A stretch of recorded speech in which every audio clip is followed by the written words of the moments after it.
بالا علاقوں میں برفباری کا نیا پل، آسمان سے سفید گالوں کی برسات، ہر شے برف میں چھپ گئی۔ ملکہ کوسار مری اور گلیات میں سنو فال۔ مری میں شدید برفباری پر مال روڈ، چیکا گلی اور نتھیا گلی کو سیاحوں کے لیے بند کر دیا گیا۔ پہلے سے ہوٹلز کی بکنگ کرنے والوں کو داخلہ کی اجازت۔ بلوچستان میں بھی برفباری سے ہر سو سفیدی چھا گئی۔ کوئٹہ، کلات، مستونگ اور چمن برف سے ڈھک گئے۔ آزاد کشمیر کے علاقے بھی برفباری کی لپیٹ میں۔ وادی نیلم، باغ، سدن گلی، گنگا چوٹی، نیزا گلی میں حد نگاہ برف ہی برف۔ متعدد رابطہ سڑکیں بلاک ہونے سے آمد و رفت میں مشکلات کا سامنا۔ گریس ویلی اور شونٹر ویلی کی سڑک بند، لوگ محصور ہو کر رہ گئے۔ باغ میں برف پانی تودا گرنے سے ایک شخص جاں بحق ہو گیا۔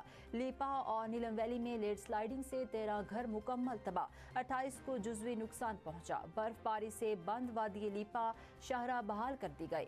گلیات میں 4 روز گزرنے کے باوجود بیشتر علاقوں میں بجلی غائب۔ رابطہ سڑکوں کی بھی مکمل بحالی نہ ہو سکی۔ ناگا پربت بابوسر ٹاپ پر 10 فٹ سے زائد برف پڑ چکی ہے۔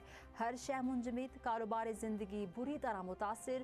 خوراک اور ادویات کی شدید قلت۔ ناران، کاغان، کالام اور چترال میں سڑکیں بند ہونے کا خدشہ۔ مالم جبہ میں آسمان سے اترتے روئی کے گالوں نے سیاحوں کو اپنی طرف کھینچ لیا۔ لاہور سمیت پنجاب کے مختلف علاقوں میں بادل برس پڑے۔ اسلام آباد میں رات گئے سے وقفے سے بارش جاری، سردی کی شدت بڑھ گئی۔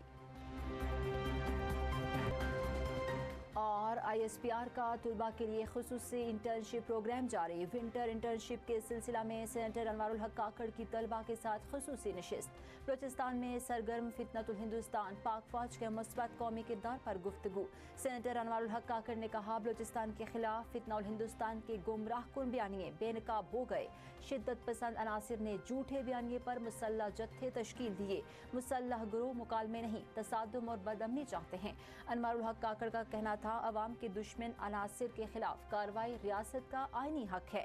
پاک فوج نوجوانوں کی فکری تربیت کے لیے سرگرم ہے۔ ISPR کے مطابق ونٹر انٹرنشپ نوجوانوں کو باصلاحیت اور بااعتماد بنانے کی عکاس ہے۔